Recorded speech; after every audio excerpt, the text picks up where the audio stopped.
नमस्कार मित्रांनो, निवेदिता जोशी सराफ यांनी केवळ मराठीच नव्हे तर बॉलिवूडमध्ये देखील आपले एक प्रस्थ निर्माण केले आहे. 80च्या दशकात मराठी सिनेसृष्टीत अशोक सराफ, लक्ष्मीकांत बेर्डे, सचिन पिळगावकर, महेश कोठारे यांचे चित्रपट धुमाकूळ घालत होते. मात्र या सर्वांमध्ये एक गोंडस चेहरा रसिकांना भुरळ घालीत होता आणि तो गोंडस चेहरा म्हणजे निवेदिता जोशी सराफ. बाल कलाकार म्हणून अभिनयाला सुरुवात करणाऱ्या निवेदिता यांच्या मराठीतील आघाडीचा अभिनेत्री, निर्मात्या, युट्यूबर, बिझनेसू वुमन असा निवेदिता यांचा प्रवास खूप मोठा आहे. आज आपण निवेदिता जोशी सराफ यांच्या वडिलांविषयी माहिती घेणार आहोत. त्यांचे वडील कोण आणि काय करतात याविषयी आज आपण जाणून घेऊया.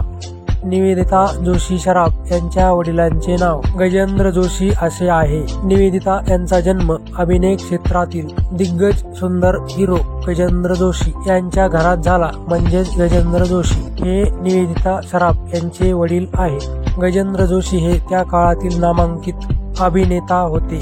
70च्या दशकातील दैवाचा खेळ, आधार, सौभाग्य अशा अनेक गाजलेल्या सिनेमांमध्ये त्यांचे वडील गजेंद्र जोशी यांनी अभिनय केला आहे.